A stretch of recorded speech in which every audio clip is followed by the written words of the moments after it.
जी आए ਨੂੰ ਪਿਆਰੇ ਵਿਦਿਆਰਥੀਓ 11th class the English the book A Panorama of Life ਉਸਦੇ section A the lesson number 9 the first atom bomb ਅਰਥਾਤ ਪਹਿਲਾ ਪਰਮਾਣੂ bomb.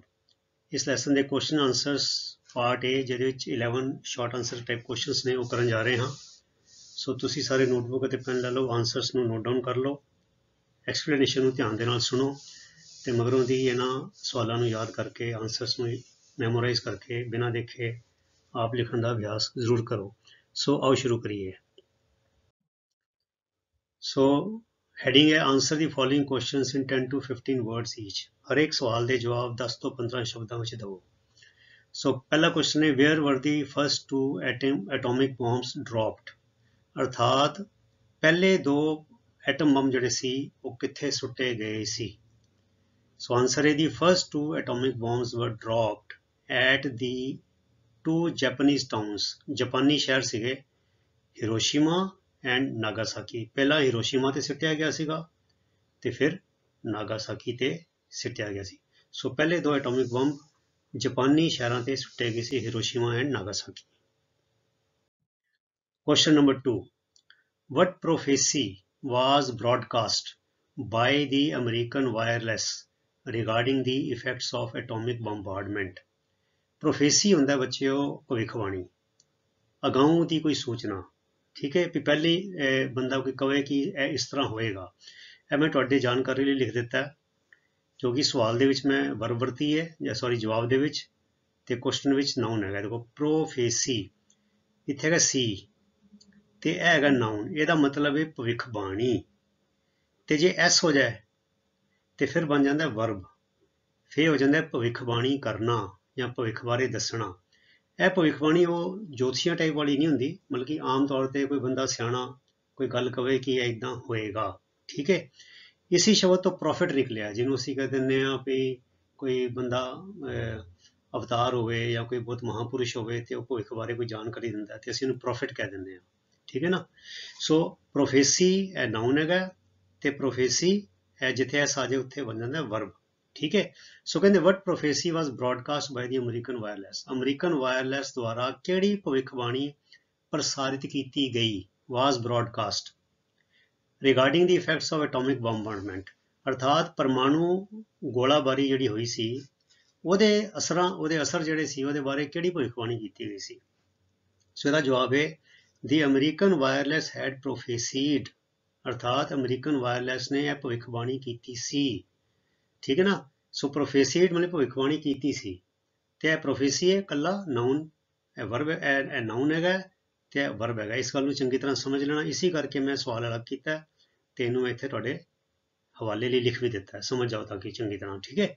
So the American wireless had prophesied that for 70 years at least, ਉਹਨਾਂ ਨੇ ਇਹ ਭਵਿੱਖਬਾਣੀ ਕੀਤੀ ਸੀ ਕਿ ਘੱਟ ਤੋਂ ਘੱਟ 70 ਸਾਲਾਂ ਲਈ no form of life would exist around the explosion site, ਅਰਥਾਤ ਧਮਾਕੇ ਵਾਲੀ ਜਗ੍ਹਾ ਦੇ ਉੱਤੇ ਉਹਦੇ ਆਲੇ ਦੁਆਲੇ ਘੱਟ ਤੋਂ ਘੱਟ 70 ਸਾਲਾਂ ਲਈ ਕੋਈ ਵੀ ਜ਼ਿੰਦਗੀ, ਕੋਈ ਵੀ ਜਾਨ ਜੀਵਨ ਪ੍ਰਫੁੱਲਿਤ ਨਹੀਂ ਹੋਏਗਾ because of the earth's radioactivity, ਧਰਤੀ ਦੀਆਂ ਜੋ ਰੇਡੀਓ ਐਕਟੀਵਿਟੀ ਹੈਗੀ ਹੈ, ਜੋ ਕਿਰਨਾਂ ਉਹਦੇ ਨਾਲ ਨਿਕਲੀਆਂ ਸੀਗੀਆਂ ਉਹਦੇ ਅਸਰ ਕਰਕੇ ਆਉਣ ਵਾਲੇ 70 ਸਾਲਾਂ ਤੱਕ ਉੱਥੇ ਕਿਸੇ ਵੀ ਕਿਸਮ ਦਾ ਜੀਵਨ ਜਿਹੜਾ ਹੈ ਉਹ ਉੱਥੇ ਹੋਂਦ ਵਿੱਚ ਨਹੀਂ ਆਏਗਾ, ਚਾਹੇ ਉਹ ਛੋਟੇ ਜੀਵ ਜੰਤੂ ਹੋਣ, ਚਾਹੇ ਮਨੁੱਖ ਹੋਏ, ਚਾਹੇ ਉਹ ਬੂਟੇ ਹੋਣ, ਠੀਕ ਹੈ।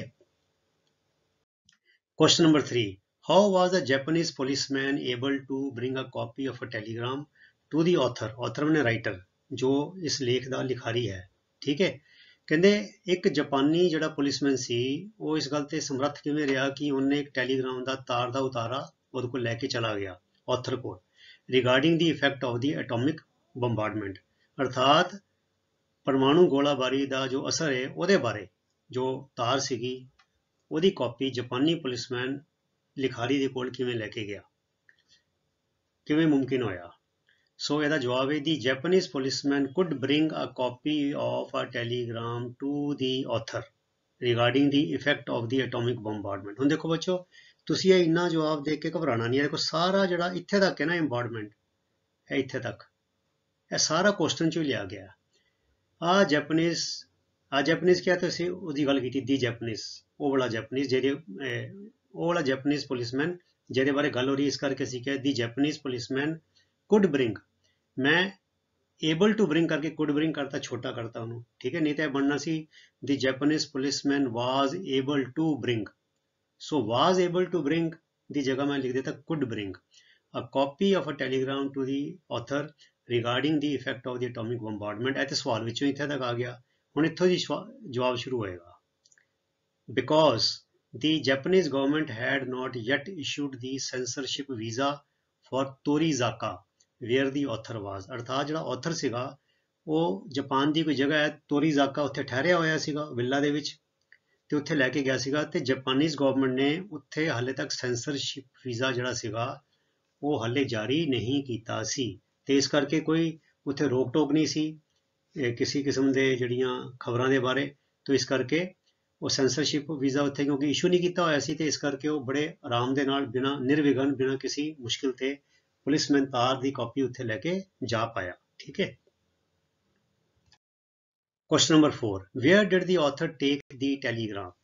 ਦੇਖੋ ਡਿਡ ਹੈਗਾ ਭੂਤਕਾਲ ਦੀ ਗੱਲ ਹੈ, ਪਾਸਟ ਟੈਂਸ ਹੈ, ਤੇ ਡਿਡ ਡੂ ਡਜ਼ ਦੇ ਨਾਲ ਹਮੇਸ਼ਾ ਫਸਟ ਫਾਰਮ ਆਉਂਦੀ ਹੈ, ਪਰ ਜਦੋਂ ਅਸੀਂ ਜਵਾਬ ਦੇਣਾ ਹੈ ਸੋ ਜੇ ਡਿਡ ਹੋਵੇ ਤੇ ਟੇਕ ਦਾ ਬਣ ਜਾਏਗਾ ਟੁਕ, ਸੈਕਿੰਡ ਫਾਰਮ ਬਣ ਜਾਂਦੀ ਹੈ। ਇਹ ਗੱਲ ਦਾ ਖਿਆਲ ਰੱਖਣਾ, ਜਦੋਂ ਸਵਾਲ ਡਿਡ ਵਿੱਚ ਹੋਵੇ ਤੇ ਉਹ ਫਿਰ ਜਿਹੜੀ ਵਰਬਸ ਹੁੰਦੀਆਂ ਕੁਐਸਚਨ ਆਨਸਰਸ ਦੇ ਵਿੱਚ ਉਹ ਸਾਰੀ ਸੈਕਿੰਡ ਫਾਰਮ ਯੂਜ਼ ਹੁੰਦੀ ਹੈ। ਠੀਕ ਹੈ। So the author took the telegram to General MacArthur. ਜਿਹੜਾ ਫਿਰ ਆਥਰ ਸੀਗਾ ਉਹ ਟੈਲੀਗ੍ਰਾਮ ਦੀ ਕਾਪੀ ਕਿੱਥੇ ਲੈ ਕੇ ਗਿਆ, ਟੈਲੀਗ੍ਰਾਮ ਨੂੰ ਜਨਰਲ ਮੈਕ ਆਰਥਰ ਦੇ ਕੋਲ ਲੈ ਕੇ ਗਿਆ, who had installed himself at Yokohama Chamber of Commerce। ਯੋਕੋਹਾਮਾ ਬੱਚਿਓ ਜਾਪਾਨ ਦਾ ਇੱਕ ਬੜਾ ਵੱਡਾ ਸ਼ਹਿਰ ਹੈਗਾ। ਠੀਕ ਹੈ। ਸੋ ਯੋਕੋਹਾਮਾ ਚੈਂਬਰ ਆਫ ਕਾਮਰਸ ਜਿਹੜੀ ਦਫ਼ਤਰ ਸੀ, ਬਿਲਡਿੰਗ ਸੀ ਬੜੀ ਵੱਡੀ, ਉੱਥੇ ਉਹਨੇ ਮੈਕ ਆਰਥਰ ਜਨਰਲ ਨੇ ਆਪਣੇ ਆਪ ਨੂੰ ਟਿਕਾਇਆ ਹੋਇਆ ਸੀ, ਉੱਥੇ ਠਹਿਰਿਆ ਹੋਇਆ ਸੀਗਾ, ਤੇ ਲਿਖਾਰੀ ਉਹ ਟੈਲੀਗ੍ਰਾਮ ਦੀ ਕਾਪੀ ਟੈਲੀਗ੍ਰਾਮ ਉਹਦੇ ਕੋਲ ਲੈ ਕੇ ਗਿਆ। Question number 5, who were the first Americans to see photographs of Hiroshima taken on the ground after the dropping of the atomic bomb। ਕਹਿੰਦੇ ਹਿਰੋਸ਼ੀਮਾ ਜਿਹੜਾ ਔਨ ਦਾ ਗਰਾਊਂਡ ਮੈਨੇ ਉੱਥੇ ਅਸਲ ਵਿੱਚ ਜ਼ਮੀਨ ਤੇ ਸਾਹਮਣੇ ਉੱਥੋਂ ਦੀ ਧਰਤੀ ਤੋਂ ਉੱਥੇ ਟਿੱਕੇ ਦੀ ਪਹਿਲੀਆਂ ਫੋਟੋਆਂ ਲਈਆਂ ਗਈਆਂ ਹਿਰੋਸ਼ੀਮਾ ਸ਼ਹਿਰ ਦੀਆਂ ਬੰਬ ਸੱਟਣ ਤੋਂ ਬਾਅਦ, ਤੇ ਕਿਹੜੇ ਅਮਰੀਕਨਸ ਨੇ ਉਹ ਫੋਟੋਆਂ ਦੇਖੀਆਂ। ਤੇ ਇਹ 'ਚ ਬੱਚੋ ਨਾ ਹੀ ਨੇ, ਵੈਸੇ ਇਹ ਸਵਾਲ ਦਾ ਮੈਨੂੰ ਕੋਈ ਜ਼ਿਆਦਾ ਇੰਨਾ ਲੱਗਦਾ ਨਹੀਂ ਰਿਲੀਵੈਂਸ, ਕਿਉਂਕਿ ਨਾਂ ਯਾਦ ਕਰਨੇ ਵਿੱਚ ਕੋਈ ਸਿਧਾਂਤਕ ਗੱਲ ਤੇ ਹੈ ਨਹੀਂ। ਸੋ ਨਾਂ ਹੈਗੇ ਨੇ General Fitch, Colonel Marcus, Colonel Webster and Colonel Sams were the first Americans to see the photographs। ਉਹਦੇ 4 ਬੰਦੇ ਨਾਂ ਹੈਗੇ ਨੇ, ਜਨਰਲ ਫਿਚ, ਜਨਰਲ ਉਹਦਾ ਟਾਈਟਲ ਹੈਗਾ, ਉਹਦਾ ਰੈਂਕ, ਕਰਨਲ ਵੀ ਰੈਂਕ ਹੈਗਾ, ਸਾਰੇ ਫੌਜੀ ਸੀਗੇ, Colonel Marcus, Colonel Webster and Colonel Sams were the first Americans to see the photographs। ਠੀਕ ਹੈ, ਅੱਗੇ ਚਲੀਏ। Question number 6, where is Hiroshima situated. ਅਰਥਾਤ ਜਿਹੜਾ ਹਿਰੋਸ਼ੀਮਾ ਸ਼ਹਿਰ ਹੈਗਾ ਇਹ ਕਿੱਥੇ ਸਥਿਤ ਹੈਗਾ, ਕਿੱਥੇ ਹੈਗਾ। ਸੋ ਹਿਰੋਸ਼ੀਮਾ ਕੌਮਾ ਤੇ ਨਾਲ ਇਹਦੇ ਬਾਰੇ ਇੱਕ ਜਾਣਕਾਰੀ ਜੋੜ ਦਈ ਹੈ, ਜਾਪਾਨਸ 7th ਲਾਰਜੈਸਟ ਟਾਊਨ। ਇਹ ਜਾਪਾਨ ਦਾ 7ਵਾਂ ਸਭ ਤੋਂ ਵੱਡਾ ਸ਼ਹਿਰ ਹੈ। So Hiroshima Japan's 7th largest town is situated on the delta of the river Ota. River ਨਦੀ, ਓਟਾਰ ਨਦੀ ਦਾ ਨਾਮ ਹੈਗਾ, ਜਾਪਾਨ ਦੀ ਨਦੀ ਓਟਾਰ ਦੇ ਡੈਲਟਾ। ਡੈਲਟਾ ਹੁੰਦਾ ਬੱਚੋ ਤਿਕੋਣਾ, ਜਿਹੜੀ ਜਿਹੜੇ ਸਮੁੰਦਰ 'ਚ ਐਂਟਰ ਕਰਨ ਤੋਂ ਪਹਿਲੇ ਕਈ ਵਾਰ ਕੀ ਹੁੰਦਾ ਹੈ, ਜਿਹੜੀ ਰਿਵਰ ਹੈਗਾ ਉਹ 2 ਹਿੱਸਿਆਂ 'ਚ ਬਣ ਜਾਂਦੀ, ਬਾਈਫਰਕੇਟ ਹੋ ਜਾਂਦੀ ਹੈ, ਇੱਕ ਖੱਬੇ ਪਾਸੇ ਇੱਕ ਸੱਜੇ ਪਾਸੇ, ਤੇ ਉਹਨਾਂ ਦੇ ਵਿਚਕਾਰ ਕੀ ਬਣਦਾ, ਇੱਕ ਡੈਲਟਾ ਟ੍ਰਾਇੰਗੂਲਰ ਤਿਕੋਣਾ ਜ਼ਮੀਨ ਦਾ ਮਿੱਟੀ ਭਰ ਕੇ ਉਹ ਬਣ ਜਾਂਦੀ ਹੈ। ਠੀਕ ਹੈ ਨਾ, ਆਈਲੈਂਡ ਵਾਂਗੂ, ਟਾਪੂ ਵਾਂਗੂ ਬਣ ਜਾਂਦੀ ਹੈ। ਸੋ ਇਹ ਜਿਹੜਾ ਹਿਰੋਸ਼ੀਮਾ ਸ਼ਹਿਰ ਹੈ ਉਹ ਰਿਵਰ ਓਟਾਰ ਦੇ ਡੈਲਟਾ ਤੇ ਸਥਿਤ ਹੈ। ਤੇ ਰਿਵਰ ਆਂਦੀ ਕਿੱਥੋਂ ਹੈ, ਵਿਚ flows down from Mount ਕਾਮੂਰੀ। Mount ਹੁੰਦਾ ਚੋਟੀ, ਤੇ ਇੱਥੇ ਨਾਂ ਵੀ ਹੈਗਾ, ਐਮ ਕੈਪੀਟਲ ਹੈਗਾ, ਮਾਊਂਟ ਦਾ ਆਖਰੀ ਅਰਥ ਹੈਗਾ ਚੋਟੀ, ਤੇ ਉਹ ਚੋਟੀ ਦਾ ਨਾਮ ਹੈਗਾ ਮਾਊਂਟ ਕਾਮੂਰੀ। ਸੋ ਕਿਉਂਕਿ ਪਹਾੜਾਂ 'ਚ ਜਿਹੜੇ ਬਰਫ਼ ਜੰਮਦੀ ਹੈ, ਬਰਫ਼ ਗਰਮੀ ਦੇ ਨਾਲ ਪੱਗਰਦੀ ਹੈ, ਤੇ ਪੱਗਰ ਕੇ ਜਿਹੜਾ ਪਾਣੀ ਥੱਲੇ ਆਉਂਦਾ ਉਹਦੇ ਨਾਲ ਹੀ ਨਦੀਆਂ 'ਚ ਪਾਣੀ ਵਹਿੰਦਾ। ਸੋ ਰਿਵਰ ਓਟਾਰ ਜਿਹੜੀ ਹੈ ਵਿਚ flows down from Mount ਕਾਮੂਰੀ, Mount ਕਾਮੂਰੀ ਤੋਂ ਵਗਦੀ ਹੋਈ ਥੱਲੇ ਜਿਹੜੀ ਆਉਂਦੀ ਹੈ, ਉਹਦੇ ਡੈਲਟਾ ਦੇ ਉੱਤੇ ਹਿਰੋਸ਼ੀਮਾ ਸ਼ਹਿਰ ਜੋ ਜਾਪਾਨ ਦਾ 7ਵਾਂ ਵੱਡਾ ਸ਼ਹਿਰ ਹੈ ਉਹ ਉੱਤੇ ਸਥਿਤ ਹੈ। Question number 7, what was the effect on houses up to 3 miles from the center of the explosion। center ਮੈਨੇ ਕੇਂਦਰ, explosion ਧਮਾਕਾ। ਹੁਣ ਬੰਬ ਤੇ ਇੱਕ ਥਾਂ ਤੇ ਡਿੱਗਿਆ ਹੋਏਗਾ ਨਾ ਕੁਝ ਮੀਟਰ, ठीक है ना। कहते जो धमाके का केंद्र सी उत्थों दी लैके 3 मील तक, हुण बच्चों 3 मील भी बहुत वड्डा हुंदा है, आम तौर ते किलोमीटर वरतदे हां, ते जिहड़ा मील हैगा वो किलोमीटर तो घट 1.5 गुणा ज़्यादा होंदा है, 1.5 गुणा। सो इत्थे 3 मील का मतलब है हो गया 15 दी 45 मतलब करीब 5 किलोमीटर तक, बल्कि इन्ना जबरदस्त होया होएगा। ते कहंदे what was the effect on houses up to 3 miles from the centre of the explosion, अर्थात धमाके दे केंद्र तो 3 मील तक ਜਿਹੜੇ ਘਰ ਸੀਗੇ ਉਹਨਾਂ ਤੇ ਕੀ ਅਸਰ ਹੋਇਆ, ਉਹਨਾਂ ਦੇ ਕੀ ਅਸਰ ਤੇ ਦੇਖੋ ਵਿਦਿਨ 3 ਮਾਈਲਸ, ਵਿਦਿਨ ਉਹ 3 ਮੀਲ ਦੇ ਅੰਦਰ ਅੰਦਰ, ਵਿਦਿਨ 3 ਮਾਈਲਸ ਮੈਨੇ ਅਪ ਟੂ 3 ਮਾਈਲਸ ਕਹਿ ਲਓ ਜਾਂ ਵਿਦਿਨ 3 ਮਾਈਲਸ ਕਹਿ ਲਓ, ਇੱਕੋ ਗੱਲ ਹੈ। ਸੋ ਵਿਦਿਨ 3 ਮਾਈਲਸ ਅਰਥਾਤ 3 ਮੀਲਾਂ ਦੇ ਅੰਦਰ ਅੰਦਰ ਜਾਂ 3 ਮੀਲ ਤੱਕ from the centre of the explosion, ਧਮਾਕੇ ਦੇ ਕੇਂਦਰ ਤੋਂ, houses collapsed in a spin of beam, spin ਹੁੰਦਾ ਬਾਂਵਰੋਲਾ, ਭੌਂਟਣੀ, ਮੜੀ ਭੌਂਟਣੀਆਂ ਜਿਹਦਾ ਬੀਮਸ ਨਹੀਂ ਹੁੰਦੇ ਜਿਹੜੇ ਸ਼ਤੀਰੀਆਂ ਪਈਆਂ ਹੁੰਦੀਆਂ, ਗਾਡਰ ਪਏ ਹੁੰਦੇ ਨੇ ਤੇ ਇੱਟਾਂ, ਕਹਿੰਦੇ ਇਦਾਂ ਜਿੱਦਾਂ ਮਿੱਟੀ ਉੜ ਕੇ ਜਾਂਦੀ ਹੈ ਨਾ, ਇਦਾਂ ਘੁੰਮਦੇ ਘੁੰਮਦੇ ਗਏ, ਹਾਊਸਿਸ ਕੋਲੈਪਸਡ, ਇਦਾਂ ਢਹਿ ਢੇਰੀ ਹੋ ਗਏ, ਤੇ ਜਿਹੜੇ ਉਹਨਾਂ ਦੀਆਂ ਬਾਲੇ ਸੀਗੇ, ਗਾਡਰ ਸੀਗੇ ਤੇ ਇੱਟਾਂ ਸੀਗੀਆਂ, ਉਹ ਇਦਾਂ ਘੁੰਮਦੀਆਂ ਪਈਆਂ ਸੀ ਜਿੱਦਾਂ ਚੱਕਰੀ ਖਾਂਦੀਆਂ ਪਈਆਂ ਸੀ, ਚੱਕਰ ਖਾਂਦੀਆਂ ਪਈਆਂ ਸੀ, ਘੁੰਮਦੀਆਂ ਪਈਆਂ ਸੀਗੀਆਂ। ਲਾਈਟਲੀ ਬਿਲਟ ਹਾਊਸਿਸ, ਤੇ ਜਿਹੜੇ ਘਰ ਗਾਡਰਾਂ ਦੇ ਜਾਂ ਬੀਮ ਦੇ ਨਹੀਂ ਬਣੇ ਹੋਏ ਸੀ, ਲਾਈਟਲੀ ਬਿਲਟ ਸਧਾਰਨ ਛੋਟੇ ਮੋਟੇ ਬਣੇ ਹੋਏ ਸੀਗੇ, ਹਲਕੇ ਫੁਲਕੇ ਘਰ ਸੀਗੇ, ਦੇ ਬਿਕੇਮ ਫਲੈਟਨਡ, ਫਲੈਟਨਡ ਮੈਨੇ ਪੱਧਰੇ ਹੋ ਗਏ, ਬਿਲਕੁਲ ਫਲੈਟ ਹੋ ਗਏ, ਪੱਧਰੇ ਹੋ ਗਏ, as if built of cardboard, ਜਿਵੇਂ ਕਿ ਉਹ ਗੱਤੇ ਦੇ ਬਣੇ ਹੋਏ ਹੋਣ। ਸੋ ਇਹ ਸੀ ਉਸ ਧਮਾਕੇ ਦਾ ਅਸਰ 3 ਮੀਲ ਤੱਕ, ਠੀਕ ਹੈ।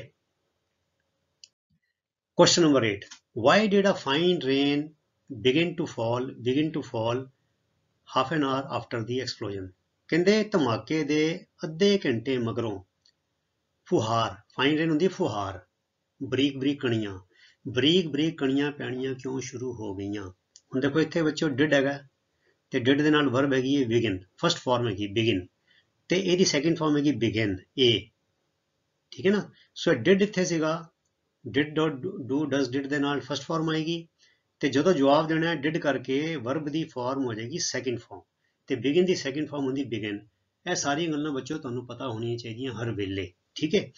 ਸੋ ਇਹਦਾ ਜਵਾਬ ਹੈ a fine rain began to fall, ਅਰਥਾਤ ਫੁਹਾਰ, ਬਰੀਕ ਕਣੀਆਂ ਪੈਣੀਆਂ ਸ਼ੁਰੂ ਹੋ ਗਈਆਂ, ਹਾਫ ਐਨ ਆਰ, ਅੱਧਾ ਘੰਟੇ ਮਗਰੋਂ, ਆਫਟਰ ਦੀ ਐਕਸਪਲੋਜਨ, ਧਮਾਕੇ ਦੇ ਮਗਰੋਂ, ਬਿਕੋਜ਼ ਕਿਉਂਕਿ, ਕਿਉਂ ਇਦਾਂ ਹੁੰਦਾ ਹੈ, ਦੀ ਓਵਰ ਹੀਟਡ, ਕਿਉਂਕਿ ਧਮਾਕੇ ਦੇ ਵਿੱਚ ਬਹੁਤ ਸਾਰਾ ਤਾਪਮਾਨ ਵੱਧ ਗਿਆ ਸੀਗਾ, ਐਟਮਾਂ ਵਿੱਚ ਬਹੁਤ ਸਾਰੀ ਊਰਜਾ ਨਿਕਲਦੀ ਹੈ ਬਾਹਰ।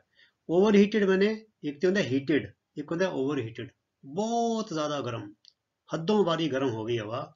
ਦੀ ਓਵਰ ਹੀਟਡ ਏਅਰ ਸਡਨਲੀ ਰੋਜ਼, ਬੱਚੋ ਤੁਸੀਂ ਵਿਗਿਆਨ ਦੀ ਕਿਤਾਬ 'ਚ ਪੜ੍ਹਿਆ ਹੋਣਾ, 7ਵੀਂ ਕਿਤਾਬ 'ਚ, ਜਿਹੜੀ ਗਰਮ ਹਵਾ ਹੁੰਦੀ ਹੈ ਉਹ ਠੰਡੀ ਹਵਾ ਨਾਲੋਂ ਹਲਕੀ ਹੁੰਦੀ ਹੈ, ਤੇ ਗਰਮ ਹਵਾ ਹਮੇਸ਼ਾ ਉੱਪਰ ਨੂੰ ਉੱਠਦੀ ਹੈ, ਤੇ ਜੇ ਬਹੁਤ ਜ਼ਿਆਦਾ ਗਰਮ ਹੋ ਜਾਏ ਫਿਰ ਤਾਂ ਧਮਾਕੇ ਦਾ ਬੜੀ ਤੇਜ਼ੀ ਨਾਲ ਉੱਪਰ ਉੱਠੇਗੀ। So the overheated air suddenly rose to a great height, ਬੜੀ ਉੱਚੀ ਉਚਾਈ ਤੇ ਉੱਠ ਗਈ ਹਵਾ ਗਰਮ ਹੋ ਕੇ। ਤੇ ਬੱਚੋ ਜਦੋਂ ਹਵਾ ਉੱਪਰ ਜਾਂਦੀ ਹੈ ਤੇ ਉੱਪਰ ਕੀ ਹੁੰਦਾ ਹੈ, ਉੱਪਰ ਤਾਪਮਾਨ ਘਟਦਾ ਹੈ, ਤੇ ਹਵਾ ਦੇ ਵਿੱਚ ਕੋਈ ਨਾ ਕੋਈ ਨਮੀ ਵੀ ਜ਼ਰੂਰ ਹੁੰਦੀ ਹੈ, ਵਾਟਰ ਵੇਪਰਸ ਹੁੰਦੇ ਨੇ ਜੋ ਵਾਸ਼ਪੀਕ੍ਰਿਤ ਹੋਏ ਹੁੰਦੇ ਨੇ, ਜੋ ਇਵੈਪੋਰੇਟਡ ਹੁੰਦੇ ਨੇ, ਵਾਟਰ ਵੇਪਰਸ ਨੂੰ ਨਜ਼ਰ ਨਹੀਂ ਆਉਂਦੇ, ਗੈਸ ਦੇ ਰੂਪ 'ਚ ਹੁੰਦੇ ਨੇ, ਤੇ ਉੱਤੇ ਜਾ ਕੇ ਜਦੋਂ ਟੈਂਪਰੇਚਰ ਥੱਲੇ ਹੁੰਦਾ ਹੈ, ਇਟ ਕੰਡੈਂਸਡ, ਕੰਡੈਂਸ ਹੁੰਦਾ ਹੈ ਗੈਸ ਦਾ ਤਰਲ ਪਦਾਰਥ ਦੇ ਰੂਪ ਵਿੱਚ ਤਬਦੀਲ ਹੋਣਾ, ਅਰਥਾਤ ਵਾਟਰ ਵੇਪਰ ਤੋਂ ਫਿਰ ਬੂੰਦਾਂ ਬਣ ਜਾਣੀਆਂ। ਸੋ ਵੇਅਰ ਇਟ ਕੰਡੈਂਸਡ, ਜਿੱਥੇ ਉਹ ਵਾਟਰ ਵੇਪਰ ਜਿਹੜੇ ਸੀਗੇ, ਹਵਾ ਜਿਹੜੀ ਸੀ ਜਿਹਦੇ ਵਿੱਚ ਨਮੀ ਸੀਗੀ, ਉਹ ਪਾਣੀ ਦੇ ਰੂਪ 'ਚ ਆ ਗਈ, and fail back as rain, ਤੇ ਜੋ ਕਿ ਉਹ ਕੰਡੈਂਸ ਵਾਟਰ ਵੇਪਰ ਜਿਹੜਾ ਸੀਗਾ ਉਹ ਰੇਨ ਦੇ ਰੂਪ ਦੇ ਵਿੱਚ, ਮੀਂਹ ਦੇ ਰੂਪ ਵਿੱਚ ਥੱਲੇ ਡਿੱਗਿਆ, ਠੀਕ ਹੈ, ਇਸ ਕਰਕੇ ਉਹ ਮੀਂਹ ਪਿਆ ਸੀਗਾ। Question number 9. What was the effect of the atomic bombardment at 3/4 of a mile? 3/4 ਕੀ ਹੁੰਦਾ, ਕੁਆਟਰ ਹੁੰਦਾ ਚੱਪਾ, ਜਿੱਦਾਂ ਇੱਕ ਰੋਟੀ ਦੇ 4 ਹਿੱਸੇ ਕਰ ਦਈਏ, ਹੁਣ ਕਹਿੰਦੇ ਚੱਪਾ, ਜਿੱਦਾਂ 1 ਘੰਟੇ 'ਚ 60 ਮਿੰਟ ਹੁੰਦੇ ਨੇ, ਅਸੀਂ ਕਹਿੰਦੇ ਕੁਆਟਰ ਮੈਨੇ 15 ਮਿੰਟ।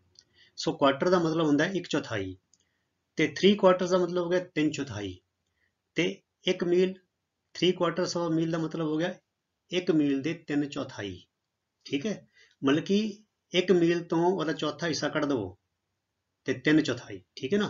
ਸੋ ਇਹਨੂੰ ਇਹਦਾ ਜਿਵੇਂ ਕਹਾਂ, ਮੰਨ ਲਓ ਜਿਵੇਂ ਕਹਿਣਾ ਹੋਵੇ 3/4 of a ਕਿਲੋਮੀਟਰ, ਤੇ ਮੈਨੂੰ ਪਤਾ 1 ਕਿਲੋਮੀਟਰ ਵਿੱਚ ਹੁੰਦੇ ਨੇ 1000 ਮੀਟਰ, ਤੇ 3/4 ਵਿੱਚ ਕਿੰਨੇ ਹੋ ਜਾਣਗੇ 750 ਮੀਟਰ। ਸੋ ਇਸ ਤਰ੍ਹਾਂ ਹੈ ਮਤਲਬ ਕਿ 3/4 of a mile, ਠੀਕ ਹੈ। What was the effect of the atomic bombardment at 3/4 of a mile from the center of the explosion? ਪਹਿਲੇ ਉਹਨਾਂ ਨੇ ਪੁੱਛਿਆ ਸੀਗਾ up to 3 miles, 3 ਮੀਲ ਤੱਕ, ਹੁਣ ਉਸ ਤੋਂ ਨੇੜੇ ਆ ਗਿਆ ਕਾਫੀ। ਕਹਿੰਦੇ up to 3/4 of a mile, ਅਰਥਾਤ 1 ਮਾਈਲ ਤੋਂ ਵੀ ਥੱਲੇ ਥੱਲੇ ਅੰਦਰ ਅੰਦਰ 3/4 of a mile from the center of the explosion ਕੀ ਅਸਰ ਸੀ, ਉੱਥੇ ਤੇ ਹੋਰ ਵੀ ਜ਼ਿਆਦਾ ਖਤਰਨਾਕ ਸੀ। ਕਹਿੰਦੇ there was nothing left at 3/4 of a mile from the center of the explosion, ਉੱਥੇ ਤੇ ਘਰ ਟੁੱਟੇ ਸੀ ਨਾ, ਗਾਰਡਰ ਸੀਗੇ ਤੇ ਇੱਟਾਂ ਉੜਦੀਆਂ ਗਈਆਂ, ਤੇ ਜਿਹੜੇ ਲਾਈਟਲੀ ਬਿਲਟ ਹਾਊਸ ਸੀ ਉਹ ਫਲੈਟਨਡ ਹੋ ਗਏ, ਠੀਕ ਹੈ। ਪਰ 3/4 of a mile ਕਹਿੰਦੇ there was nothing left, ਕੁਛ ਵੀ ਨਹੀਂ ਸੀ, ਕੁਛ ਵੀ ਬਚਿਆ ਨਹੀਂ ਸੀਗਾ।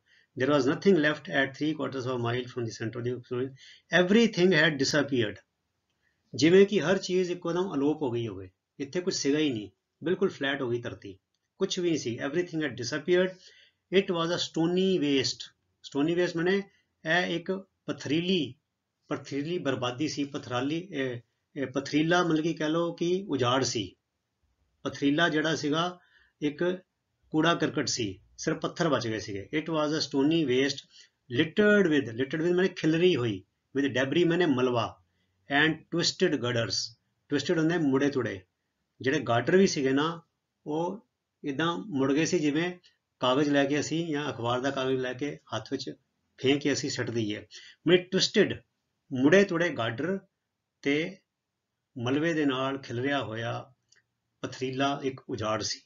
ਇਹ ਸੀ ਬੱਚਿਓ 3/4 of a mile ਦੇ ਏਰੀਆ ਦਾ ਸੀਨ।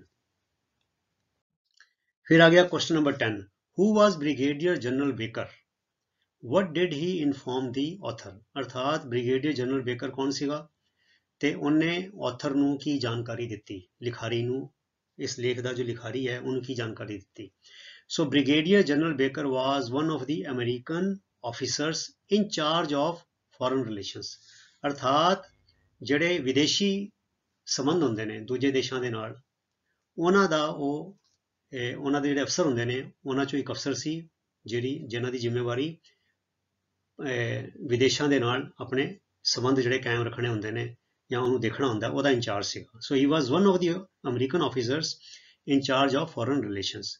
ਹੀ ਇਨਫੋਰਮਡ, ਦੇਖੋ ਡਿਡ ਹੈਗਾ ਨਾ, ਵਟ ਡਿਡ, ਤੇ ਇਨਫੋਰਮ ਹੈਗੀ ਹੈ ਫਸਟ ਫਾਰਮ, ਤੇ ਡਿਡ ਹੈਗਾ ਇਸ ਕਰਕੇ ਅਸੀਂ ਕਿਹਾ ਇਨਫੋਰਮਡ, ਠੀਕ ਹੈ। ਡਿਡ ਹਟ ਗਿਆ ਤੇ ਜਵਾਬ ਹੀ ਇਨਫੋਰਮਡ ਦੀ ਆਥਰ, ਉਹਨੇ ਲਿਖਾਰੀ ਨੂੰ ਇਹ ਜਾਣਕਾਰੀ ਦਿੱਤੀ ਕਿ ਦੈਟ ਜਨਰਲ ਮੈਕਆਰਥਰ, ਜਿਹੜਾ ਜਨਰਲ ਮੈਕਆਰਥਰ ਹੈਗਾ, ਵਿਸ਼ਡ to receive the delegation of the international red cross, ਅੰਤਰਰਾਸ਼ਟਰੀ ਜੋ ਰੈੱਡ ਕਰਾਸ ਸੰਸਥਾ ਹੈਗੀ ਹੈ, ਜੋ ਜੰਗਾਂ ਯੁੱਧਾਂ ਦੇ ਵੇਲੇ ਜਿਹਦਾ ਭਾਈ ਕਨਈਆ ਜੀ ਨੇ ਆਪਣੇ ਮੁਗਲ ਸਿਪਾਹੀਆਂ ਦੀ ਤੇ ਸਿੱਖ ਸਿਪਾਹੀਆਂ ਦੀ ਸੇਵਾ ਕੀਤੀ ਸੀ, ਮਰਮ ਪੱਟੀ ਕੀਤੀ ਸੀ, ਜਲ ਛਕਾਇਆ ਸੀਗਾ। ਭਾਈ ਕਨਈਆ ਜੀ ਨੇ ਇਹ ਕੰਮ ਬਹੁਤ ਪਹਿਲੇ ਸ਼ੁਰੂ ਕਰ ਦਿੱਤਾ ਸੀਗਾ, ਜੋ ਗੁਰੂ ਸਾਹਿਬ ਨੇ ਸਿੱਖਿਆ ਦਿੱਤੀ ਸੀ, ਨਾ ਕੋ ਵੈਰੀ ਨਹੀਂ ਬੇਗਾਨਾ ਸਗਲ ਸਗ ਹਮਕੋ ਬਣਾਈ, ਹੈ ਨਾ।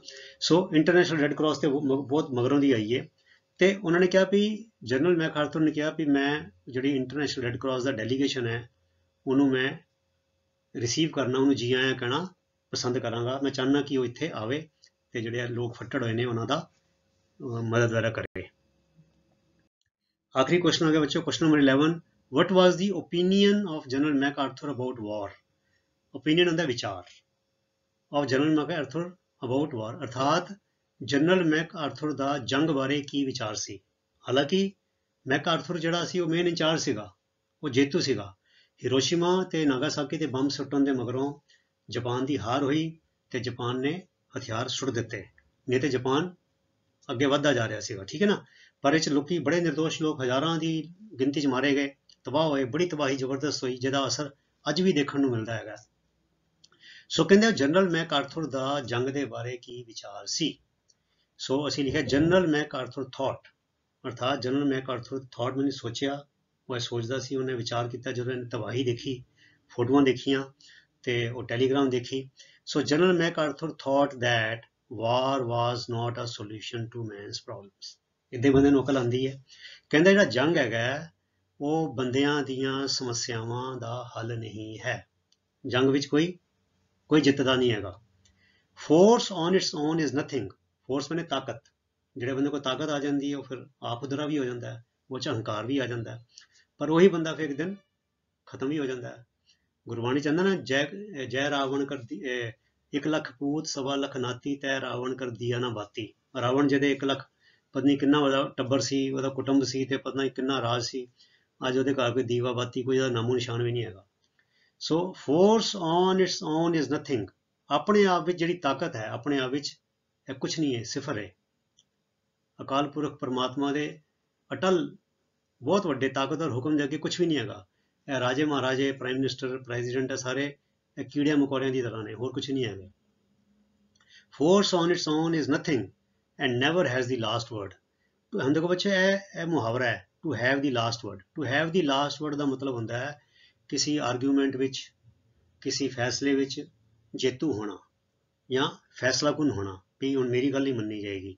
ਸੋ to have the last word ਦਾ ਮਤਲਬ ਵੀ ਜੇਤੂ ਹੋਣਾ, ਅਰਥਾਤ ਤਾਕਤ ਕਦੀ ਵੀ ਜਿੱਤ ਦਾ ਸਬਬ ਨਹੀਂ ਬਣ ਸਕਦੀ, ਕੱਲੀ ਤਾਕਤ। Force on its own is nothing and never has the last word. He said that, ਉਹਨੇ ਕਿਹਾ ਕਿ ਅ ਨਿਊ ਵਾਰ, ਵੀ ਇੰਨੀ ਤਬਾਹੀ ਦੇਖਣ ਤੋਂ ਬਾਅਦ, ਹਾਲੇ ਤੇ ਐਟਮੀ ਬੰਬ ਨਵੇਂ ਬਣੇ ਸੀਗੇ, ਉਸ ਤੋਂ ਬਾਅਦ ਤੇ ਬੱਚੋ ਹੋਰ ਤਰੱਕੀ ਹੋ ਗਈ ਹੈ। ਹੁਣ ਤੇ ਬੰਬ ਹੋਰ ਛੋਟੇ ਸਾਈਜ਼ ਦੇ ਤੇ ਜ਼ਿਆਦਾ, ਕਈ ਗੁਣਾ, 1000 ਗੁਣਾ ਤਾਕਤਵਰ ਵੀ ਬਣ ਗਏ ਨੇ। ਉਹਨੇ ਕਿਹਾ ਕਿ ਅ ਨਿਊ ਵਾਰ, ਇੱਕ ਜੇ ਨਵਾਂ ਜੰਗ ਹੋ ਗਿਆ ਕੋਈ ਹੋਰ ਇਸ ਤੋਂ ਬਾਅਦ, would leave nothing behind worthy of mention। ਕਹਿੰਦੇ ਉਹ ਨਵਾਂ ਜੰਗ ਜਿਹੜਾ ਆਏਗਾ ਉਹ ਇੰਨੀ ਕੋਈ ਤਬਾਹੀ ਕਰ ਦੇਗਾ ਕਿ ਪਿੱਛੇੋਂ ਦੀ ਉਹਦੇ ਬਾਰੇ ਕੋਈ ਕਹਿਣ ਲਈ ਕੋਈ ਹੋਏਗਾ ਹੀ ਨਹੀਂ। would leave nothing behind worthy of mention। ਉਹ ਇਹਦੇ ਪਿੱਛੋਂ ਦੀ ਜੰਗ ਆਪਣੇ ਪਿੱਛੇ ਕੋਈ ਵੀ ਐਸੀ ਚੀਜ਼ ਨਹੀਂ ਛੱਡ ਕੇ ਜਾਏਗਾ ਜਿਹੜੀ ਕੋਈ ਜ਼ਿਕਰਯੋਗ ਕਰਨ ਹੋਵੇ, ਉਹਦੇ ਨਾਲ ਇੰਨੀ ਤਬਾਹੀ ਹੋਏਗੀ। ਸੋ ਐਸੀ ਪਿਆਰੇ ਵਿਦਿਆਰਥੀਓ, ਤੁਹਾਡਾ questions answers part A, short answer questions lesson ਸੀ ਤੁਹਾਡਾ the first atomic bomb. So ਪਿਆਰੇ ਵਿਦਿਆਰਥੀਓ, ਇਸੇ ਤਰ੍ਹਾਂ ਨੇਮ ਨਾਲ, ਉਤਸ਼ਾਹ ਨਾਲ, ਅਨੁਸ਼ਾਸਨ ਨਾਲ ਪੜ੍ਹਾਈ ਕਰੀ ਚਲੋ, ਤੇ ਅਗਲੀ ਵੀਡੀਓ ਤੱਕ ਲਈ ਗੁੱਡ ਬਾਏ। ਤੁਹਾਡਾ ਸਾਰਿਆਂ ਦਾ ਬਹੁਤ ਬਹੁਤ ਧੰਨਵਾਦ। ਰੱਬ ਰਾਖਾ। Thank you very much.